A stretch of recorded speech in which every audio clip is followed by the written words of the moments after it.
వేటాడుతూ ఉంది వాళ్ళని. కాబట్టి ఒకటే చెప్తా ఉన్నాం శ్రీహరి గారు, నేను ఈ మధ్యకాలంలో చాలాసార్లు ఇదే మాట ప్రస్తావించాను. కక్ష సాధింపు, ప్రతీకార చర్యలు ఇదొక్కటే మా ఎజెండా కాదు, వాటిపైనే మేము మా ఎనర్జీ అంతా వేస్ట్ చేయదలుచుకోలేదు.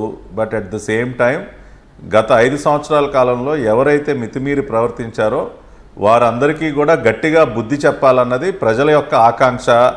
ఇవాళ 164 సీట్లతో మమ్మల్ని గెలిపించారంటే వాళ్ళలో ఉన్నటువంటి ఆగ్రహం, ఈ సైకోమోకులన్నీ కూడా ప్రజల్ని ఏ రకంగా వేధింపులు గురి చేశారో వాళ్ళకి తగిన బుద్ధి చెప్పాల్సిందే అని చెప్పి ప్రజలు గట్టిగా కోరుకుంటున్నారు. కాబట్టి చట్టబద్ధంగా చేస్తూ ఉన్నాం.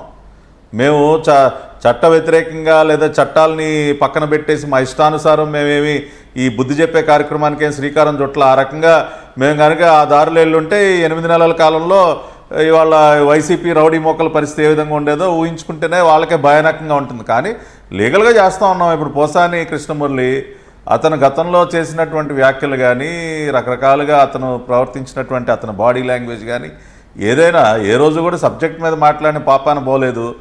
మీడియా ముందుకు రావటం, నోరు బారేసుకోవటం. అందుకనే వెళ్ళారు, ఇంటికి వెళ్ళారు, చక్కగా నోటీస్ ఇచ్చారు, ఏ కేసో చెప్పారు. మాకు అవి కూడా ఇచ్చేవాళ్ళు కాదు.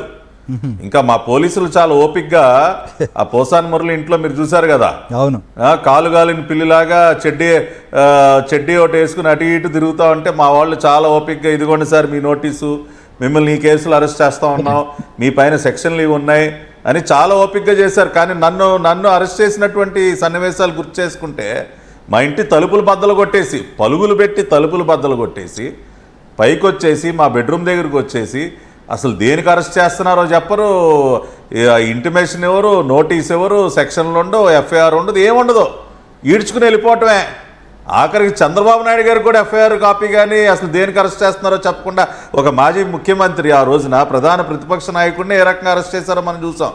ఇంకా మేము చాలా లీగల్ ఫ్రేమ్వర్క్లో చేస్తుంటేనే ఎగిరెగిరి పడుతూ ఉన్నారు. కాబట్టి ఇటువంటి వారందరినీ చట్టం తన పని తాను చేసుకుపోతుంది.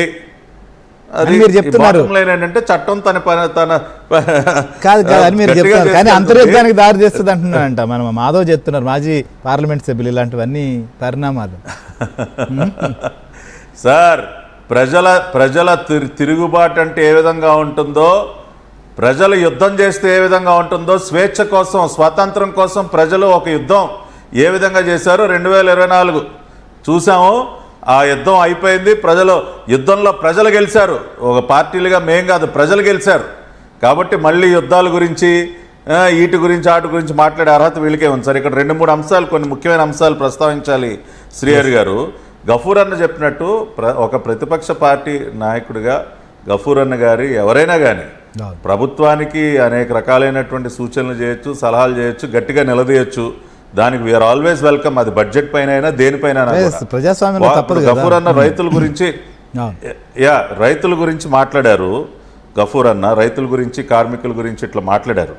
ఇక్కడ గత 8 నెలల కాలంలో రైతులకు సంబంధించి సార్ అత్యంత గొప్ప విషయం ఏంటంటే, గతంలో ధాన్యం తోలినటువంటి రైతు నెలల తరబడి చెప్పులు అరిగేలాగా తన ధాన్యం డబ్బుల కోసం తిరగాల్సినటువంటి పరిస్థితి ఉండే శ్రీహరి గారు.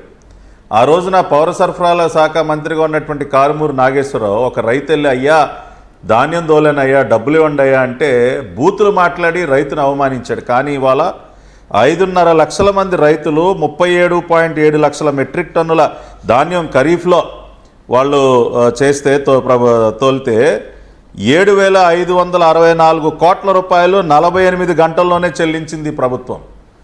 48 గంటల్లో 5.5 లక్షల మంది రైతులకు 7,564 కోట్ల రూపాయలు చెల్లించాం. దానిలో 90% వితిన్ 24 అవర్స్ చెల్లించాం.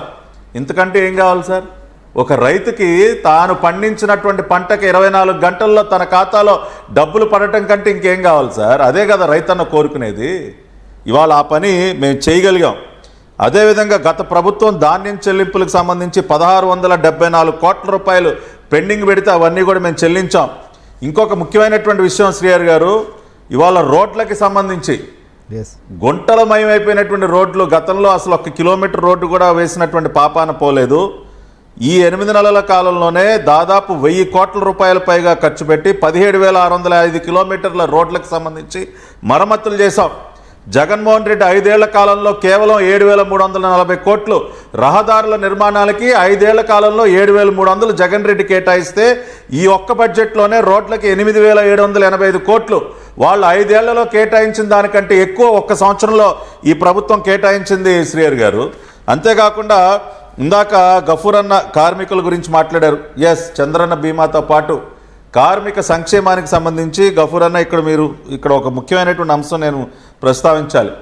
ప్రతి ఒక్క కార్మికుడు జీవితకాలం ఏదో ఒక చిన్న పని చేసుకుంటూనే తన జీవితాన్ని పూర్తి చేసుకోకుండా ఏదో అయిపోయింది మన లైఫ్ అనుకోకుండా కార్మికులకు సంబంధించి వాళ్ళలో ఉన్నటువంటి స్కిల్స్ మెరుగుపరచడం కోసం ఈ ఆర్థిక సంవత్సరంలో 1,228 కోట్లు